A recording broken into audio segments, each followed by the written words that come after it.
Well, we put that video on yesterday about the grubs wrecking the yard, and we forgot to take the live trap off the lawn, and so we come out to the farm today. I got to call that guy about these beaver he wants out, and I have to do some work on the pickup. So we drive in the yard, and here, wouldn't you know, we got a skunk in the live trap. Now he fell for those little marshmallows again and the grape jelly, but and then they don't come to me. We got to figure this out. The questions people ask don't come to me, they come to the grandkids, and we got to figure out how to get them to come to my phone. So we're going to answer some of them on this little short video. So here's our little friend right here. It rained a half an inch last night, so he got himself sort of a bath anyway, but very mild-mannered, but that's all right. We just mild-mannered is a good sign. But I didn't know I had a skunk and a raccoon, but evidently I did. And I see well, that might be an old one where he dug in, but I hope I don't have any more problem, because I put a lot of grass seed on here, but nothing seems to be growing. It's mostly weeds. But we're going to go in the shed here, and they wrote down a bunch of those questions, so I'm going to try to answer them. And we'll do the best I can on these answers.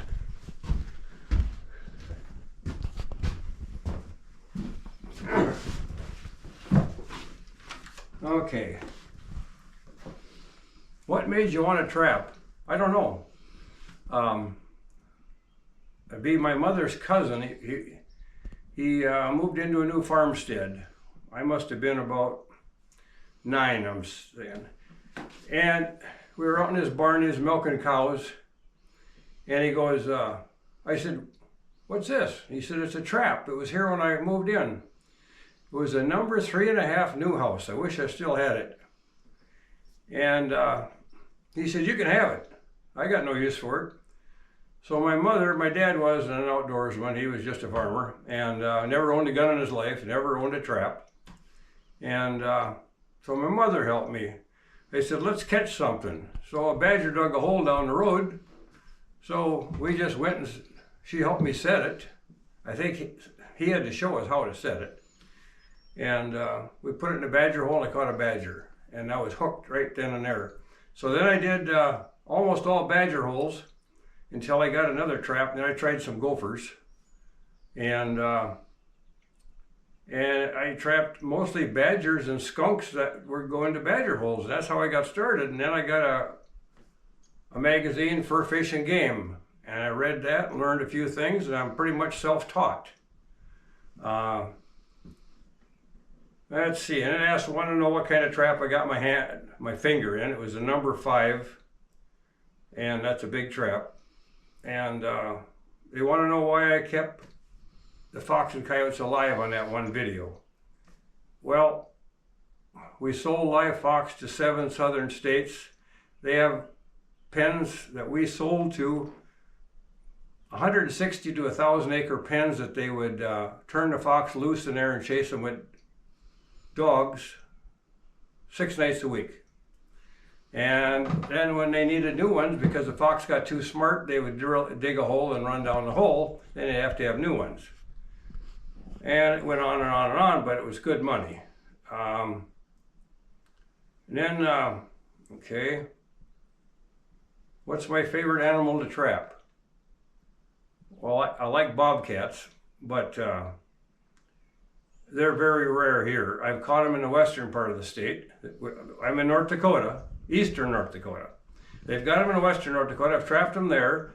I've trapped them in Texas. I've trapped them in Arizona. I've trapped them in Tennessee. Love trapping them.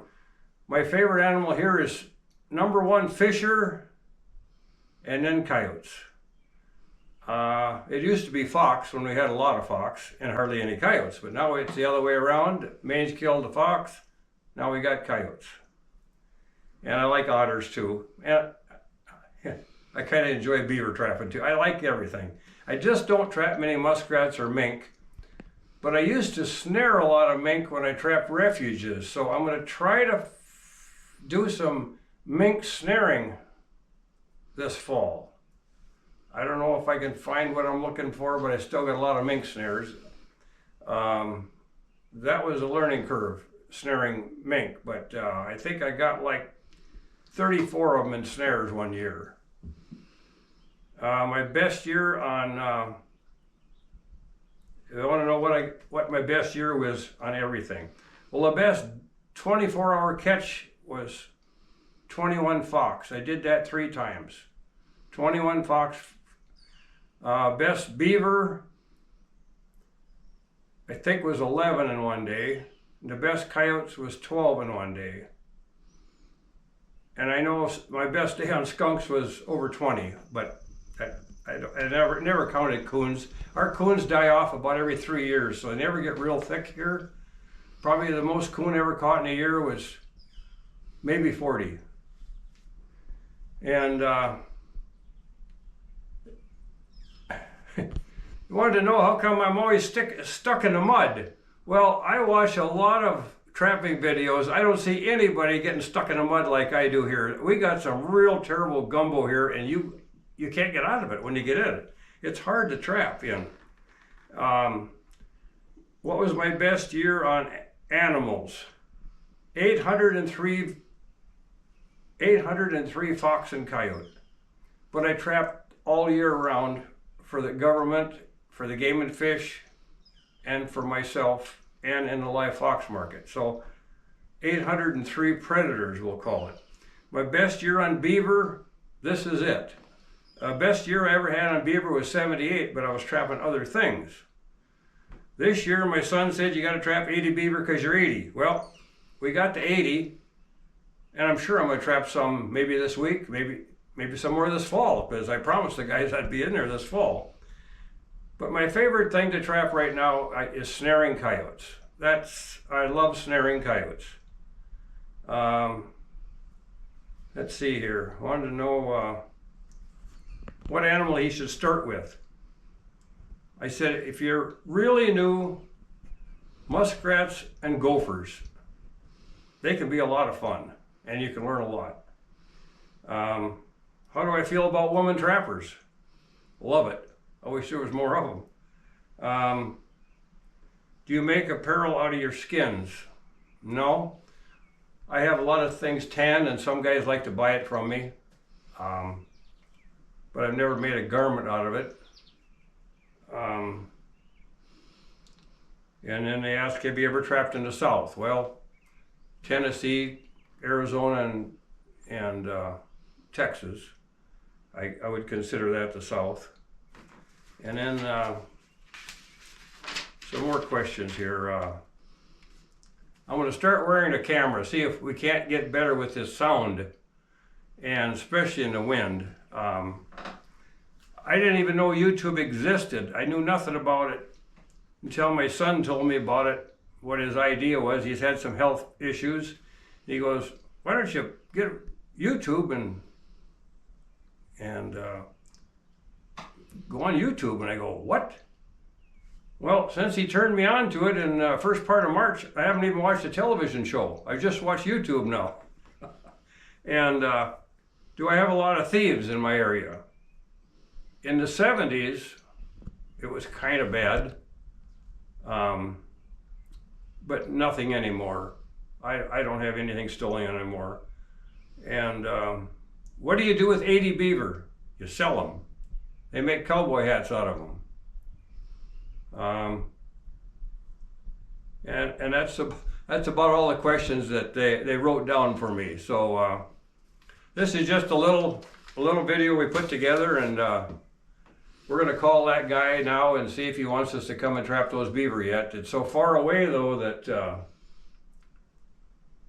I think I'm going to have to charge him a little something to go get them, because they're just too far away.